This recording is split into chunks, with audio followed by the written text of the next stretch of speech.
once solid 15-year friendship on shaky ground when Sage buys a piece of modern art for $500,000.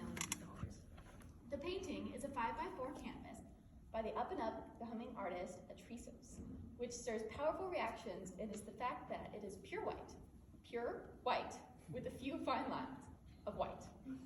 Kip thinks this is a piece of crap and is appalled Sage paid so much money for it.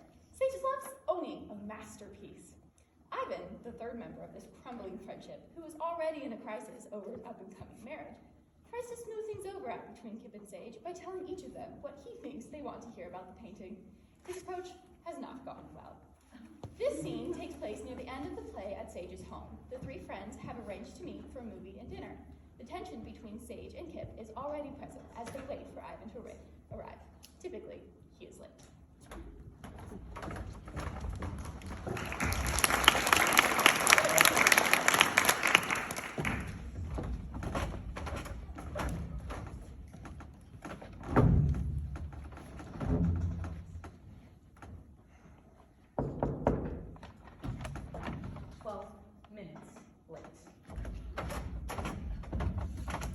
So, crisis, insoluble problem, major crisis. Both stepmothers want their name on the wedding invitation. So Catherine adores her stepmother, who more or less brought her up. She wants her name on the invitation, she wants it, and her stepmother is not anticipating, which is understandable since the mother is dead, not appearing next to Catherine's father. Whereas my stepmother, whom I detest, it's out of the question her name should appear on the invitation. But my father won't have his name on it if hers isn't, unless, of course, Catherine's stepmother's is left off, which is completely unacceptable. I suggested none of the parents' names be on it. After all, we are not adolescents. We can announce our wedding and invite people ourselves. So Catherine screamed her head off, arguing that would be a slap in the face to her parents, who are paying through the nose for the reception, and particularly for her stepmother, who's gone to so much trouble when she isn't even her daughter. And I finally let myself be persuaded, totally against my better judgment. I finally agreed, because she wore me down, that my stepmother, whom I detest, who's a complete bitch, will have her name on the invitation. So I telephoned my mother to warn her. Mother, I said, I've done everything I can, but we have absolutely no choice. Yvonne's name has to be on the invitation. And she said, if Yvonne's name is on the invitation, take mine off it. Mother, I said, please, I beg you, don't make things even more difficult. She said, how dare you suggest my name be left to float around the card on its own as if I was some abandoned woman below Yvonne who'll be hanging on to your father's surname like a limpet. Mother, I have friends waiting for me. I'm going to hang up and we can discuss this in the morning after a good night's sleep. She said, why is it I'm always an afterthought? Oh, what are you talking about, Mother? You are not always an afterthought. Of course I am. And when you say, don't make things even more difficult, what you mean is everything's already been decided, everything's been organized without me. It's all been cooked up behind my back. Oh, girls, you get, she'll agree to anything. And all this, she said, to put the old tin lid on it, in aid of an event, the importance of which I'm having some trouble grasping. Mother, I have friends waiting for me. Oh, that's right, there's always something better to do. Anything's more important than me. Goodbye. And she hung up.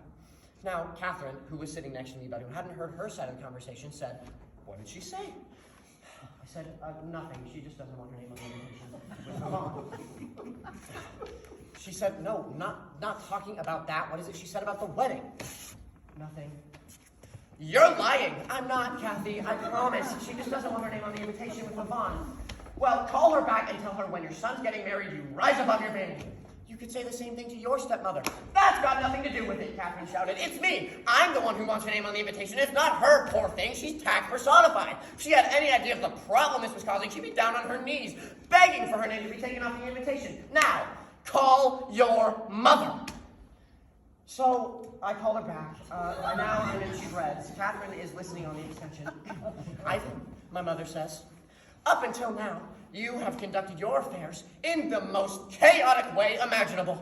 And just because, out of the blue, you've decided to embark on matrimony, I find myself obliged to spend all afternoon and evening with your father, a man I haven't seen for 17 years, and to whom I was not expecting to have to reveal my hip size and my puffy cheeks.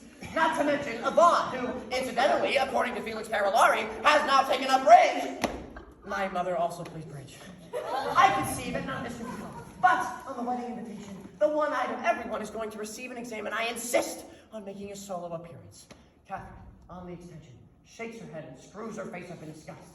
Mother, I say, why are you so selfish? I'm not selfish. I am not selfish, Ivan. You're not going to start. You're not going to be like Matt Romero this morning and tell me I have a heart of stone. That everybody in his family has a heart of stone. That's what Matt Romero said this morning when I refused to raise her wages. She's going completely mad, by the way.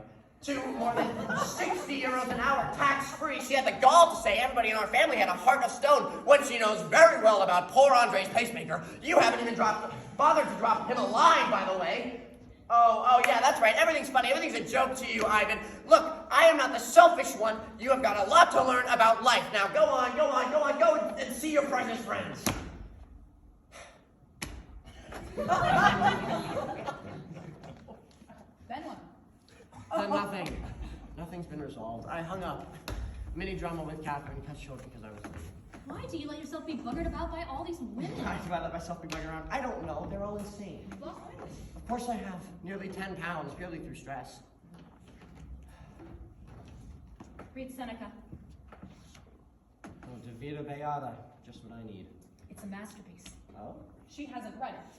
No, but Sage told me it's a masterpiece. I've said it was a masterpiece because it is a masterpiece. Why? It is a masterpiece. Why are you getting so annoyed? You seem to be insinuating I used the word masterpiece at the slightest excuse. Not at all. You said the word in a kind of sarcastic way. Not at all. Yes, the word masterpiece. Is she crazy? Not at all. However, when you used the word, you qualified it by saying incredibly modern. Yes. You said incredibly modern, as if there was no higher compliment you could give this. As if when describing something, you could think of nothing more admirable, more profoundly admirable than modern. So, nothing.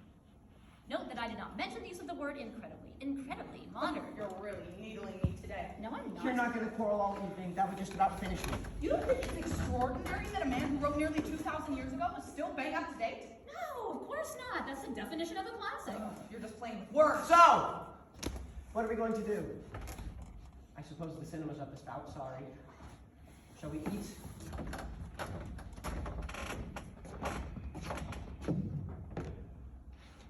Sage tells me you're incredibly taken with her painting. Yeah, I am quite taken with it, yes. You're not, I gather. No. Let's go and eat. Sage knows a tasty place. Lyonnaise? You think the food's too fatty? I think the food's a little bit fatty, but I don't mind giving it a whirl. No, if you think the food's too fatty, we'll eat somewhere else. No, I don't mind giving it a whirl. We'll go to the restaurant if you think you like it. If not, we won't. You like mayonnaise? I'll do whatever you like. I'll do whatever you like. Whatever you like, you'll always do. What is the matter with you? You're both behaving very strange. No, she's right. You might once in a while have an opinion of your own. Okay, listen. If you think you're going to use me as a coconut shy, I am out of here. I have put up with enough today. Where is your sense of humor, Ivan? Oh, what? Where's your sense of humor, old chap? Where's my sense of humor? I don't see anything to laugh at. Where's my sense of humor? Are you trying to be funny? Don't you think you've recently somewhat lost your sense of humor? You better watch out, believe me. What is the matter with you? Don't you think I've also recently somewhat lost my sense of humor? Oh, okay. All right, I that's see. enough. Let's make a decision. Let me tell you the truth, I'm not even that hungry. You're both very sinister this evening. You want my opinion on your women problems? Go on. In my view, the most hysterical of them all is Catherine, by far. No question. And if you're already letting yourself be buggered around by her, you're in for a hideous future. What can I do? Cancel it. Cancel the wedding? She's right. I can't! Are you crazy? Why not? Well, I just can't. That's all. It's all arranged. I've only been working in the stationery business for a month. What's that got to do with it?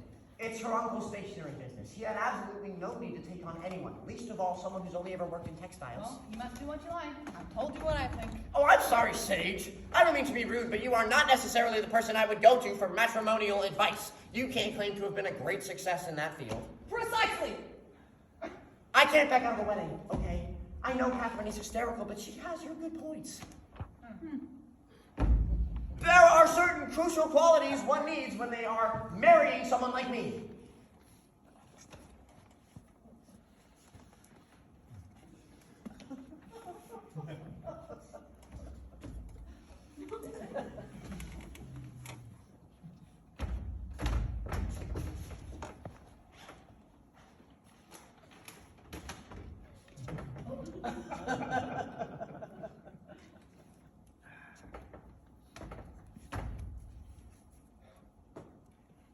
Where are you gonna put it?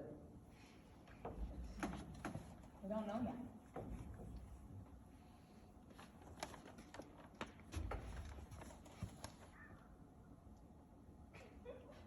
Why don't you put it there? Because there, it'd be wiped out by the sunlight. Oh. Yeah. I thought of you today. At the shop, we ran 500 pillars by this bloke who paints white flowers. Totally white, on a white background. The antrios is not white. Oh, no. No, of course not. No, I was just saying. You think this painting is not white, Ivan? Not entirely, no.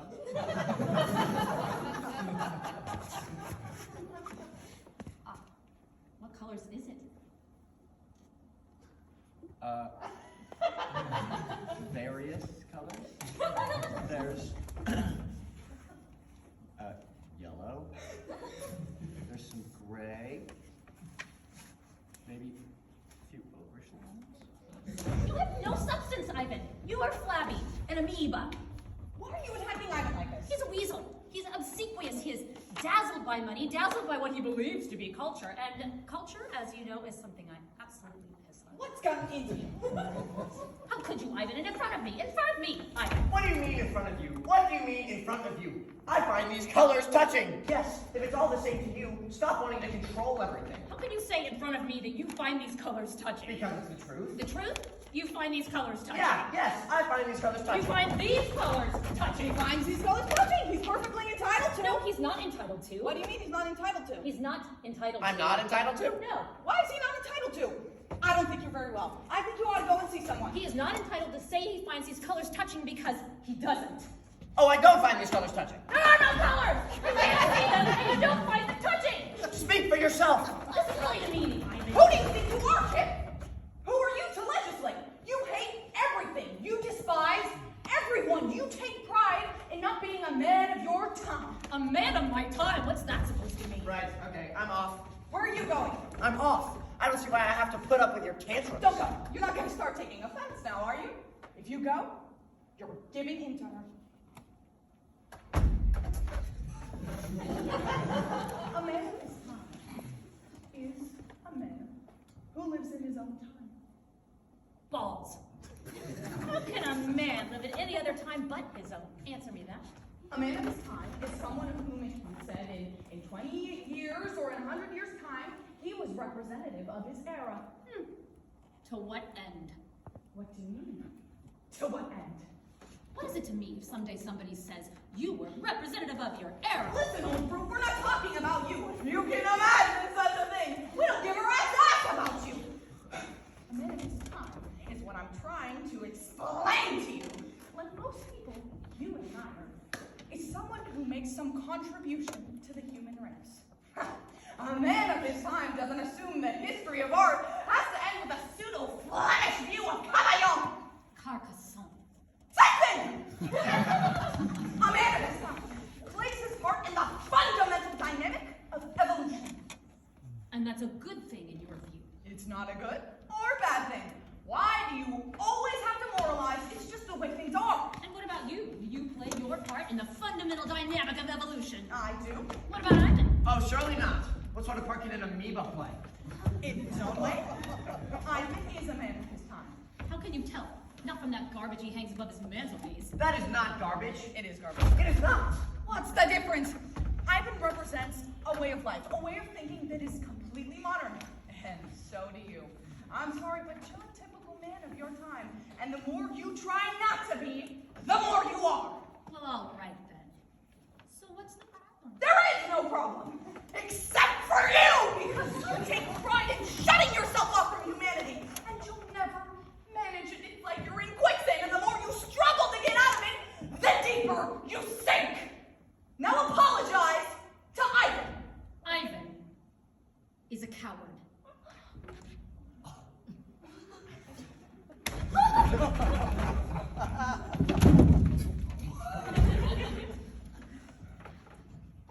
Well done.